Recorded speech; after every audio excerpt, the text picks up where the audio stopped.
Hello everyone, this is the fourth lecture on chapter 27 Stellar Evolution. In the previous three lectures we talked about the evolution of a star যে স্টার্টিংটা সবগুলো স্টারের জন্য same but আমরা last দুইটা lecture যে lecture 2 and lecture 3 specifically we talked about low to medium mass star life cycle. So in today's lecture we will talk about life cycle of a high mass star. So life cycle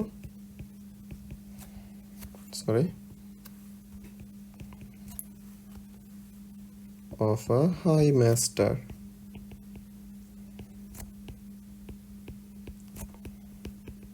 আচ্ছা, so what happens যে একটা high mass স্টারের এখানের মধ্যে ব্যাপারটা কি হবে? High mass স্টারের সেম জিনিস যে eventually they will form from a larger nebula, যে তারা আরো বড় বড় হাইড্রোজেন ক্লাউডের কম্বিনেশনে অর তারা যখন নাকি অ্যাট্রাক্ট করে কাছে আসবে তখন বড় বড় হাইড্রোজেন ক্লাউডগুলোর গ্র্যাভিটেশনাল ফোর্সের অ্যাট্রাকশনের জন্য যে স্টারগুলি ক্রিয়েট হবে তাদের কি থাকবে, হাইড্রোজেনের সাপ্লাইটা বেশি থাকবে, সো তাহলে তাদের ম্যাসও বেশি হবে, তো এর জন্য তাদেরকে আমরা কি বলি, হাই ম্যাস স্টার বলি। ওকে, সো তাহলে they form from a larger nebula, again same process, they attract each other by gravitational forces, then unstable একটা পিরিয়ড থাকে ফার্স্ট স্টেজে, নিউক্লিয়ার রিয়াকশন শুরু হয় কিন্তু তখনও গ্র্যাভিটি অ্যান্ড রেডিয়েশন প্রেশার ইকুইলিব্রিয়ামে আসে নাই। দেন এক সময় গ্র্যাভিটি অ্যান্ড রেডিয়েশন প্রেশার ইকুইলিব্রিয়ামে আসলো, তখন এখানের মধ্যে দেখো ব্যাপারটা কি, এই সময় আমি ব্লু কালার দিয়ে স্টারটা কেন ড্র করলাম, ফর আ স্পেসিফিক রিজন, যে সে তার কোরে হাইড্রোজেন ফিউজ করতেছে, hydrogen fusion in core, but the temperature is so high যে it is just in the main sequence, যে stable period এ আছে সে, but the temperature is so high that it has blue color. Okay, so তাহলে ব্যাপারটা কি দেখো, আমরা আগে যেই কালারের ব্যাপারে দেখে এসেছিলাম যে টেম্পারেচার কম মানে এনার্জি কম, এনার্জি কম মানে যেই ফোটন রিলিজ করবে ফোটনের ফ্রিকোয়েন্সি কম, সো তাহলে it is red in colour. So তাহলে টেম্পারেচার যদি বেশি হয় তো তাহলে এনার্জি বেশি, এনার্জি যদি বেশি হয় তো তাহলে ফ্রিকোয়েন্সি বেশি, and this leads to the colour to have a blue colour. Okay, violet কালারের ওরকম কালারের স্টার আমাদের খুব কম, রেয়ার, দেখাই যায় না বলতে গেলে, ব্লু কালারটা মোর প্রেভেলেন্ট। ওকে, সো স্টারটা মেইন সিকোয়েন্সে থাকতে সময় তার সাইজ এত বড় যে তার ম্যাস অনেক বেশি না, সো তাহলে even when it is in the main sequence তার সাইজটা এত বড় যে সে হলো অলরেডি একটা জায়েন্ট সাইজে। Okay, it is already giant in size and তার টেম্পারেচার এত বেশি, সো এর জন্য তার কালারটা কি, ব্লু। সো তাহলে এর জন্য it has a special name, যে it is in the main sequence. Okay, main সিকোয়েন্সে কখন থাকে, এই রিজনিংগুলো কিন্তু আমরা স্পেসিফিক্যালি বলে আসছি যে in order for a star to be in the main sequence the star must fuse hydrogen in its core, এক নম্বর কন্ডিশন। দুই নম্বর কন্ডিশনটা কি, the radiation pressure and the gravitational forces must be in equilibrium. Okay, both of the conditions are fulfilled, but yet the star is such large, ঠিক আছে, যে সে এত বড় যে তার সাইজটা হলো জায়ান্ট সাইজ অ্যান্ড তার কালারটা হলো ব্লু। কেন? Because it has so high temperature. Okay, so তাহলে টেম্পারেচার এত বেশি দেখে ব্লু কালার, আর সাইজে এত বড়, সো তাহলে জায়ান্ট, তো এর জন্য তার নামটা আমরা কি বলি, even when it is in the main sequence it is referred to as blue giant. Okay, so তাহলে সে ব্লু জায়ান্ট আছে, দ্যাটস ভেরি গুড। নাও এই যে সে ব্লু জায়ান্ট হিসেবে আছে, সে তো হাইড্রোজেন ফিউজ করবে, ভালো কথা, তার হাইড্রোজেনের সাপ্লাই বেশি, হাইড্রোজেন ফিউজও করবে, ভালো হইতেছে, হাইড্রোজেন ফিউজ করতেছে, গ্র্যাভিটি রেডিয়েশন প্রেশার ইকুইলিব্রিয়ামে আছে। কিন্তু যত বড় হাইড্রোজেনের সাপ্লাই থাকুক না কেন, এক সময় না এক সময় তো শেষ তো হবেই নাকি, আনলিমিটেড তো আর না সাপ্লাইটা, সো তাহলে হাইড্রোজেনও তার ইভেনচুয়ালি শেষ হবে। And surprisingly another quiz for today's class, the hydrogen of a high mass star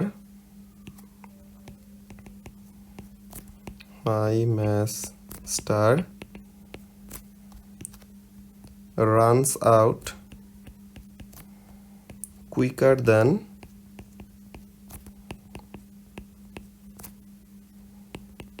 that for a low to medium mass star.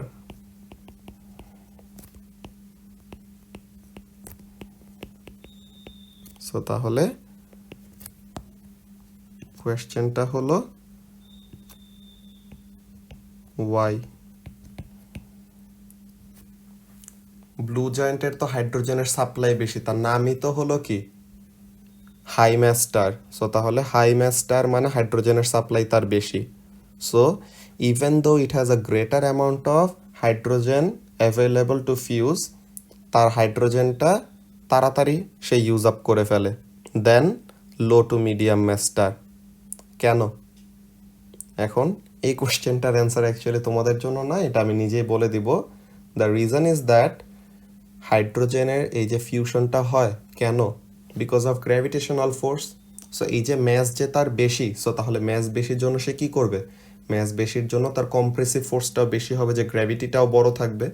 So the gravitational force এত বেশি যে in order for the radiation pressure to hold the gravity, যে radiation pressure কি করে? Collapse থেকে আটকায় না? স্টারটা তো কলাপস করতে চায় গ্র্যাভিটির জন্য, তো রেডিয়েশন প্রেশারটা তো ওই কলাপসটাকে ধরে রাখার জন্যই রেডিয়েশন প্রেশারটা থাকে। সো তাহলে এই রেডিয়েশন প্রেশারটা কি করতেছে? হাইড্রোজেনের ফিউশন দিয়ে যে রেডিয়েশন প্রেশারটা ক্রিয়েট হয়, সে গ্র্যাভিটিটাকে ধরে রাখছে। সো তাহলে in order to hold off the gravity, the rate at which the hydrogen must fuse that is also greater, তাই না? সো তাহলে এত হাই গ্র্যাভিটেশনাল ফোর্স, যে ম্যাস যত বেশি গ্র্যাভিটেশনাল ফোর্স তত বেশি, গ্র্যাভিটেশনাল ফোর্স যত বেশি সে কি করবে? স্টারটাকে তত বেশি শ্রিঙ্ক করার ট্রাই করবে। সো তাহলে in order to hold off that gravity, the radiation pressure must also be very very high, and in order for the radiation pressure to be that high, কি করা লাগবে? The hydrogen must fuse at a very high rate. So even though তাদের supply অনেক বেশি, but এত তাড়াতাড়ি তারা হাইড্রোজেনগুলোকে fuse করে ফেলে in order to hold off the gravity or in order to stay stable, তাদের হাইড্রোজেনটা কি হয়? অনেক তাড়াতাড়ি শেষ হয়ে যায়। এই রিজনিংটা কিন্তু খুব ভালো মতো মনে রাখতে হবে, আর অ্যাটলিস্ট এইটা মনে রাখতে হবে যে হাই ম্যাস স্টার মেন সিকোয়েন্সে শর্টার পিরিয়ডের জন্য এক্সিস্ট করে। ওকে, সেই জিনিসটা আমি লিখে রাখি। কি জিনিস? হাই ম্যাস স্টারস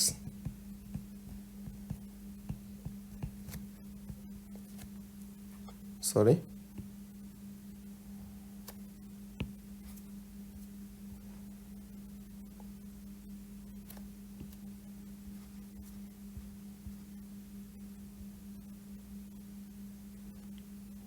আচ্ছা, high mass stars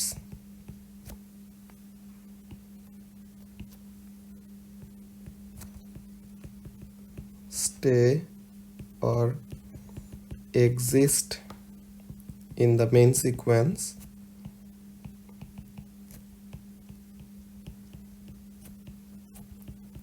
for a shorter period of time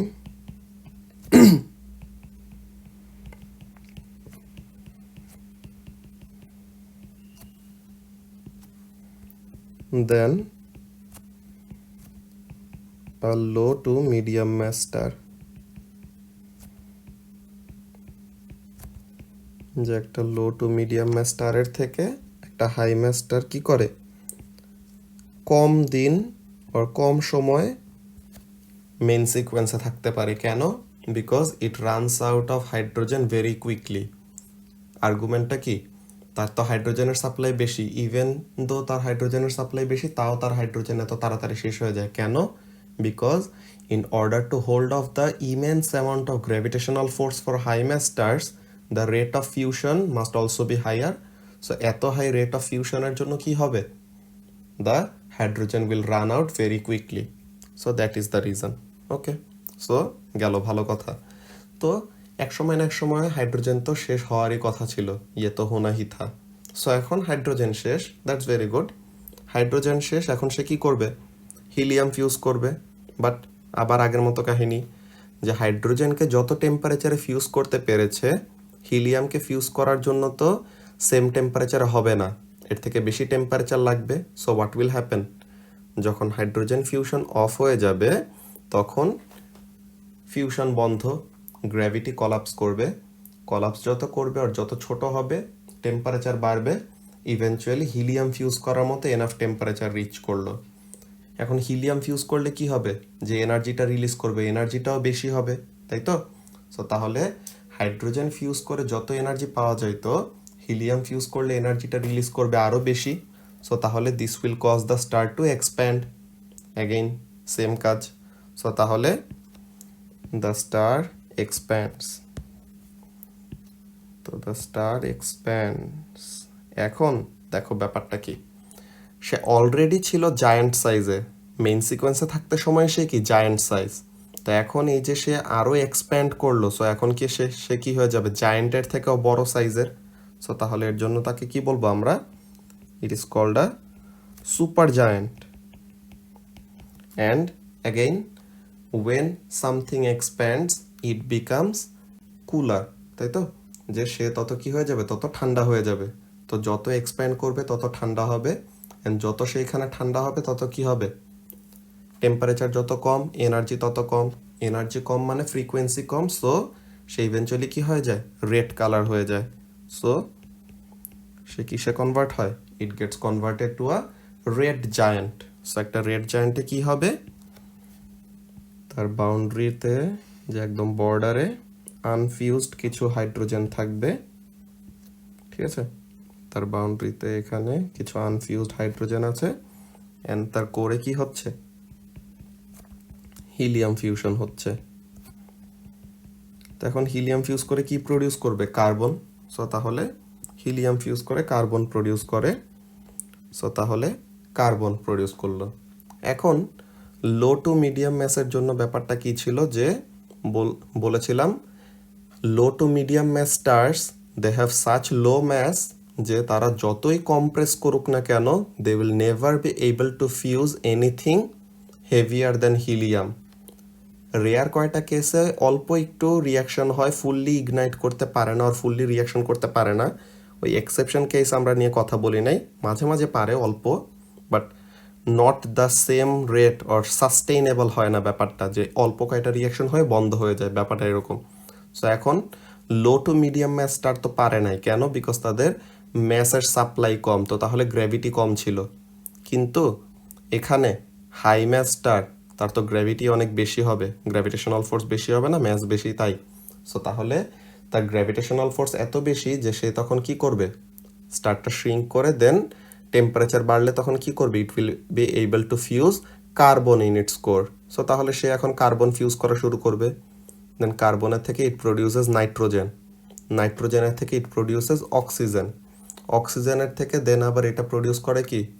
silicon, সিলিকনের থেকে এটা ইভেনচুয়ালি এরকম ফিউজ করতে করতে করতে করতে করতে করতে একটা জায়গায় যে শেষ হয়। কোন জায়গাটায়? তোমাদেরকে এমন একটা জিনিস দেখাইছিলাম। ওকে, ফার্স্ট আমি ডায়াগ্রামটা একটু ড্র করে নেই, যে এখানে আমাদের কাজটা কি। ব্যাপারটা হলো এমন যে স্টারের একদম বাউন্ডারিতে একদম ফার্স্ট ফিউজ করতো কাকে? হাইড্রোজেনকে। এরপরে হাইড্রোজেনের পর কাকে ফিউজ করতো? হিলিয়াম। এরপরে কাকে ফিউজ করলো? কার্বন। এরপরে কাকে ফিউজ করলো? Oxygen, sorry nitrogen. এরপর কাকে ফিউজ করলো? অক্সিজেন। তো এরকম অক্সিজেনকে ফিউজ করলো, দেন অক্সিজেনের থেকে এখানে সিলিকন, দেন ইভেনচুয়ালি আরও কয়টা লেয়ার আছে, আমরা এতগুলা লেয়ারে গেলাম না। ইভেনচুয়ালি ইট স্টপস, যে ফাইনালি একটা জায়গায় যে no matter how massive a star is, যে দুনিয়ার যত বড় স্টার হওয়া পসিবল তত বড় স্টারই তুমি নিয়ে আসো না কেন, it will never ever be able to fuse iron in its core. সে কখনো আয়রনকে ফিউজ করতে পারবে না। কেন ব্যাপারটা এমন হয়, আমরা একটা ডায়াগ্রাম দেখাইছিলাম।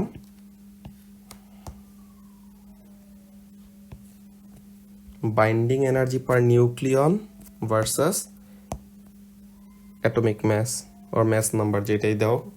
সো তাহলে ওয়াই অ্যাক্সিসে হলো বাইন্ডিং এনার্জি পার নিউক্লিয়ন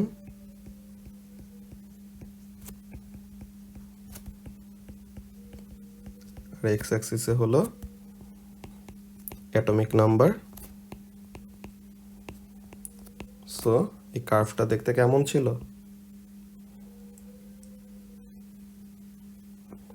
এরকম একদম পিকে কে ছিল, the element with the highest binding energy per nucleon, which means it is the most stable element ever, যে তার নিউক্লিয়াস হলো সবচেয়ে বেশি stable.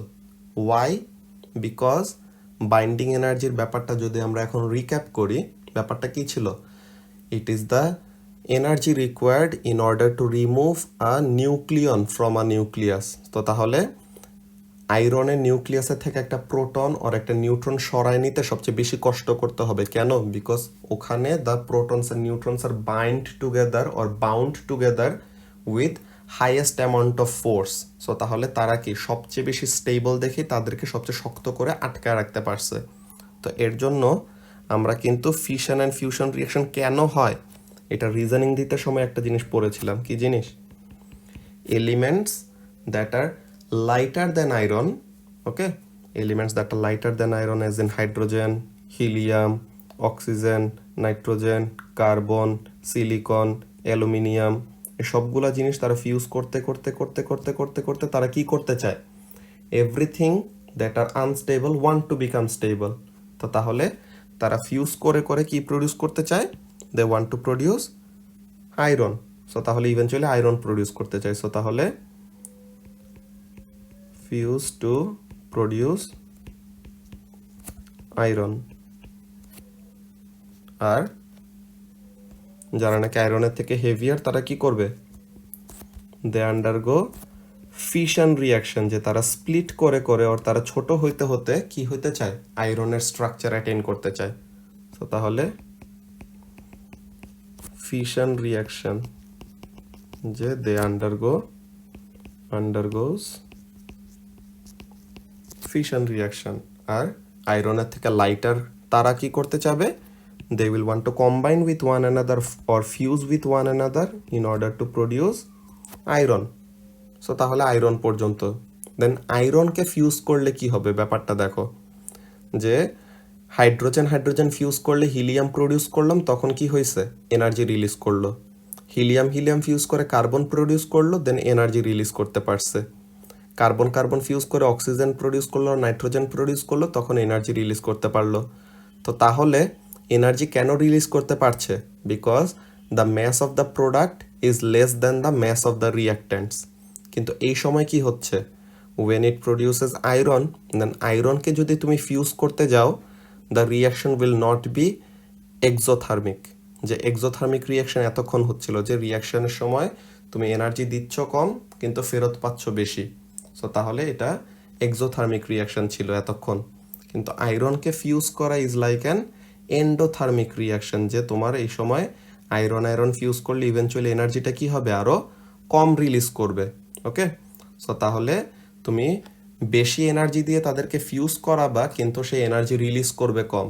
And no matter how large the gravitational force is, it can never ever be able to fuse iron. So তাহলে normally একটা স্টারের core কোথায় এসে শেষ হয়ে যায়, একটা core of a star become saturated in iron, যে আয়রনের থেকে লাইটার এলিমেন্টগুলি ফিউজ করতে করতে করতে করতে কোন জায়গায় এসে ঠেকে যায়, আয়রন পর্যন্ত এসে ঠেকে যায়। দেন আয়রনের আর ফিউশন করাইতে পারে না, আয়রনের ফিউশন হয়, কখন হয় এটা বলবো, কিন্তু আয়রন পর্যন্ত এসে আটকায় গেল। এখন এই যে আয়রনকে আর সে ফার্দার ফিউজ করতে পারছে না, হোয়াট উইল হ্যাপেন?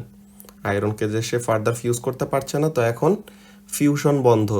কিন্তু এই যে এত ভোটকা একটা স্টার, ঠিক আছে, যে এত ম্যাসিভ একটা স্টার, তার গ্র্যাভিটেশনাল ফোর্সটা তো আর বসে থাকবে না। গ্র্যাভিটেশনাল ফোর্সটা তো ঠিকই কলাপস করানো শুরু করে দিবে আবার। সো তাহলে এই যে আয়রন পর্যন্ত প্রডিউস করলো কোরের মধ্যে, এখন আয়রনকে তো আর ফিউজ করতে পারছে না। সো আয়রনকে যদি ফিউজ করতে না পারে, হোয়াট উইল হ্যাপেন? তখন রেডিয়েশন প্রেশার বন্ধ, কিন্তু গ্র্যাভিটেশনাল ফোর্স এখন আরও ফুল স্পিডে যত এনার্জি আছে সব এনার্জি দিয়ে এখন স্টারটাকে কলাপস করাচ্ছে। তোমরা অলরেডি যারা অ্যান্সার দিয়ে দিয়েছো হোয়াইট ডুয়ার্ফ স্টারের কম্প্রেশন কিভাবে বন্ধ হয় ওইটার জন্য, ওইটার অ্যাকচুয়ালি অ্যান্সারটা কি? Electron degeneracy pressure. ঠিক আছে, ইলেকট্রন ডিজেনারেসি প্রেশার নামের একটা প্রেশার আছে, যে জিনিসটা কি করে, যে একটা ইলেকট্রনকে আরেকটা ইলেকট্রনের সাথে কম্বাইন হইতে দিতে চায় না, অর একটা ইলেকট্রনকে আরেকটা প্রোটনের সাথে মিক্স হইতে দিতে চায় না। ওকে, যে স্টারটা এত ছোট হয়ে যায় সাইজে, তো তখন কি হয়, এই যে হোয়াইট ডুয়ার্ফে তোমাদের কাছে মনে হইতে পারে আচ্ছা গ্র্যাভিটির কেন এত দয়া হইলো যে সে থেমে গেছে। ব্যাপারটা কি, অ্যাকচুয়ালি কম্প্রেস করতে করতে করতে করতে এত ছোট করে ফেলছে যে এখন ইলেকট্রন অ্যান্ড ইলেকট্রন তারা তো একজন আরেকজনকে রিপেল করবে, they will not want to combine with one another. So এখন তাদেরকে এত কাছে নিয়ে আসে যে তখন তাদেরকে কি করে, ইলেকট্রনের আইডেন্টিটি ক্রাইসিস ক্রিয়েট হয়। কেমন টাইপের ব্যাপার এটা, যে ইলেকট্রনদের কি থাকে, কোয়ান্টাম নাম্বার থাকে। হ্যাঁ, এইসব ব্যাপার আমরা বড় হলে শিখবো, সিলেবাসে নাই স্টিল শিখবো। তো এখন এখানের মধ্যে কি হয়, ইলেকট্রনদের আইডেন্টিটি ক্রাইসিসে প্রবলেম হয়, মানে they are being pushed together to combine with one another, যে একটা ইলেকট্রনকে আরেকটা ইলেকট্রনের সাথে মিক্স করে ফেলে। তো তাহলে এই জিনিসটা তো তারা হইতে দিতে চাবে না, তো এর জন্য তারা কি করে, এটাকে অপোজ করে। সো তাহলে এই অপোজিং ফোর্সটাকে আমরা কি বলি, ইলেকট্রন ডিজেনারেসি প্রেশার। সো এখন ইলেকট্রন ডিজেনারেসি প্রেশার কি করতে পারে, the electron degeneracy pressure is enough or is strong enough to withstand the or to hold the gravity of a low to medium mass star। যে low to medium mass স্টারের mass যতই হোক না কেন সে কি করতে পারবে, it will be able to be balanced by electron degeneracy pressure। So তাহলে ইলেকট্রন ডিজেনারেসি প্রেশার কি করে, একটা লো টু মিডিয়াম ম্যাস স্টারের শ্রিঙ্কিং বন্ধ করে। তো তাহলে হোয়াইট ডুয়ার্ফে এসে শ্রিঙ্কিং বন্ধ হয়ে যায় কেন, দ্য ইলেকট্রন ডিজেনারেসি প্রেশার, লিখে দেই এখানে, electron degeneracy pressure stops the collapse। কিভাবে, by balancing the gravity।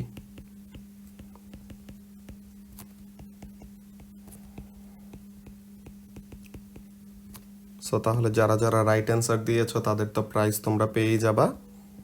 So this is the answer actually.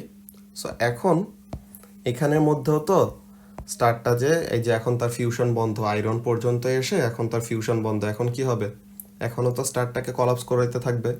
তো কলাপস করতে করতে করতে করতে করতে করতে এখনও তো এক সময় এসে কি হবে, ইলেকট্রনগুলোকে এখন কি করবে, ফোর্স করবে প্রোটনের সাথে মিক্স হওয়ার জন্য। ঠিক আছে, তো এখন ইলেকট্রনগুলো তো এটা হইতে দিতে চাবে না, তো তা এখন আবার ইলেকট্রন ডিজেনারেসি প্রেশার এটাকে আটকানোর ট্রাই করবে। বাট ইলেকট্রন ডিজেনারেসি প্রেশারও এত হাই গ্র্যাভিটিকে আর আটকাইতে পারবে না। ইলেকট্রন ডিজেনারেসি প্রেশার কি করতে পারছিল, electron degeneracy pressure was able to withstand the gravity of a low to medium mass star. যে লো টু মিডিয়াম ম্যাস স্টারের ম্যাস কম, সো গ্র্যাভিটি কম, তো electron degeneracy pressure low to medium mass স্টারের গ্র্যাভিটিকে আটকাইতে পারছে। কিন্তু একটা হাই ম্যাস স্টারের গ্র্যাভিটেশনাল ফোর্স এত এত এত এত এত এত বেশি যে ইলেকট্রন ডিজেনারেসি প্রেশারও কি করতে পারবে না, এটাকে আটকায় রাখতে পারবে না। সো তাহলে তখন ইলেকট্রনগুলি কি করে, just in a flash of a moment all the electrons combine with protons. ঠিক আছে, electron combining with protons produces neutrons. যে আমরা বেটা ডিকে একটা জিনিস পড়েছিলাম মনে আছে, যে what happens in a beta decay, beta minus decay, what happens? A neutron inside the nucleus transmutes into a proton and an electron, তাই না? সো তাহলে নিউট্রন থেকে কি প্রডিউস হয়? প্রোটন অ্যান্ড ইলেকট্রন প্রডিউস হয়। সো তাহলে এইটা ছিল অবস্থা। সো এখন এখানের মধ্যে কি হয়? অ্যান্টি বেটা রিয়াকশন, যে এটাকে বলা হয় ইলেকট্রন ক্যাপচার। What happens? যে একটা ইলেকট্রন প্রোটনের সাথে কম্বাইন করে what it produces? It produces a neutron. So তাহলে 1 স্প্লিট সেকেন্ডে ট্রিলিয়ন্স অ্যান্ড ট্রিলিয়ন্স, যে এখন এখানে এত হিউজ নাম্বার অফ রিয়াকশন হয় এত অল্প টাইমে, যে it bursts out the largest amount of energy scatter ever seen in the sky, যে দিস কজেস আ সার্চ large explosion that the sky remains bright for a significant period of time, and that explosion is called a supernova explosion. So তাহলে এই এক্সপ্লোশনটাকে কি বলা হয়? একটা supernova explosion. So now that আমরা high mass স্টারের অনেক কিছু পড়ে ফেললাম, আমরা একটু রিক্যাপ করে নেই, তাহলে যেন আমাদের ব্যাপারগুলো আবার সেন্স মেক করে। So what happens? Low to medium mass স্টারের মতো হাই ম্যাস স্টারও কি করে? নেবুলা থেকেই ফর্ম করে, কিন্তু তাদের নেবুলাগুলো হলো সাইজে বড়, যে তাহলে তাদের হাইড্রোজেনের সাপ্লাই অলরেডি শুরুতেই বেশি।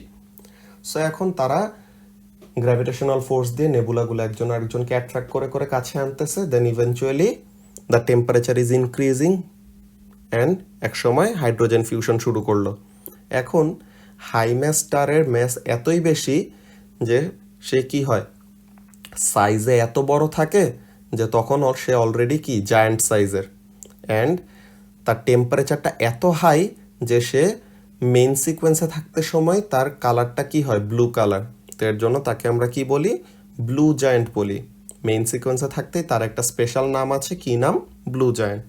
এখন সে তার কোরের মধ্যে হাইড্রোজেন ফিউজ করছে, হাইড্রোজেন ফিউশন একসময় শেষ হয়ে যায়, অ্যান্ড সারপ্রাইজিংলি হাই ম্যাস স্টারের হাইড্রোজেন তাড়াতাড়ি শেষ হয়ে যায় in spite of having higher supply of hydrogen, যে হাইড্রোজেনের সাপ্লাই বেশি বাট স্টিল তার হাইড্রোজেন তাড়াতাড়ি শেষ হয়ে যায়। কেন? বিকজ তার হাইড্রোজেনের রেট অফ ফিউশনটা অনেক অনেক হাই। ওকে, সো তাহলে এটা হইলো। এখন একসময় তো শেষ হইতোই। তো এরপরে কি হবে? হিলিয়াম ফিউজ করবে। তো হাইড্রোজেন ফিউজ করতে যত টেম্পারেচার লাগতো, হিলিয়াম ফিউজ করতে এর থেকে বেশি লাগবে। সো তখন হাইড্রোজেন ফিউশন শেষে স্টারটা কলাপস করবে, দেন হিলিয়াম ফিউশন শুরু হওয়ার পর এটা এক্সপ্যান্ড করবে। তো এক্সপ্যান্ড হলে ঠান্ডা হয়ে গেল, so it becomes red in colour, and সাইজে সে আগেই ছিল জায়ান্ট, তো এখন সে সাইজে আরও বড় হলো, সো এর জন্য তার নামটা কি হবে? Red super giant. এখন হিলিয়াম ফিউজ করে কি প্রডিউস করবে? কার্বন।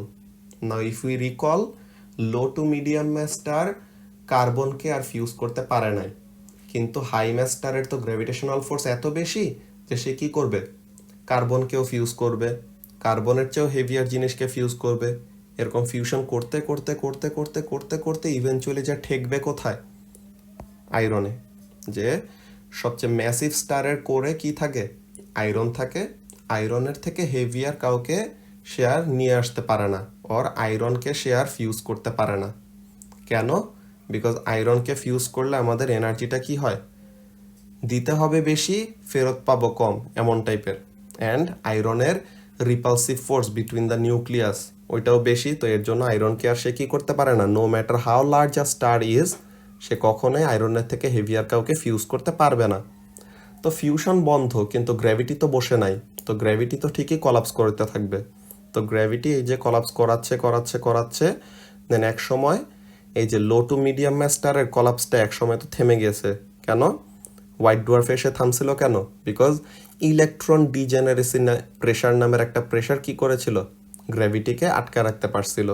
কিন্তু এটা তো লো টু মিডিয়াম ম্যাস স্টারের গ্র্যাভিটি, যে গ্র্যাভিটি কম, এর জন্য electron degeneracy pressure was enough to balance the gravity. কিন্তু হাই ম্যাস স্টারের গ্র্যাভিটি এত বেশি যে ইলেকট্রন ডিজেনারেসি প্রেশারও তাকে আটকাইতে পারবে না। So what will happen?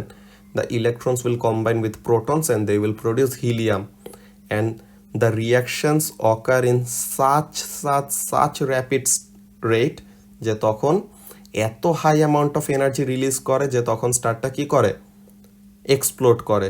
So that explosion is called a supernova explosion. Now supernova এক্সপ্লোশনের পর দ্য আউটকাম, যে আমাদের স্টারের এত বড় এক্সপ্লোশন হয় যে পুরা স্টারটাই বলতে গেলে এক্সপ্লোড করে একদম নাই হয়ে যায়, জাস্ট থেকে যাবে তার কোর। ঠিক আছে, তার কোরটা either it will form a neutron star or a black hole, that we will learn in the next lecture. And ওই লেকচারে আমরা স্টারের লাইফ সাইকেল নিয়ে পড়া শেষ করে দিব, যে লো টু মিডিয়াম ম্যাস্টার তো অলরেডি শেষ, নেক্সট ক্লাসে আমরা হাই ম্যাস্টারের লাইফ সাইকেলটাও ক্লোজ করব। সো সুপারনোভা এক্সপ্লোশনের পর রেমনেন্ট কোরে কখন নিউট্রন স্টার হবে আর কখন ব্ল্যাক হোল হবে ওই জিনিসটা in next class. So that's it for today. আল্লাহ হাফেজ।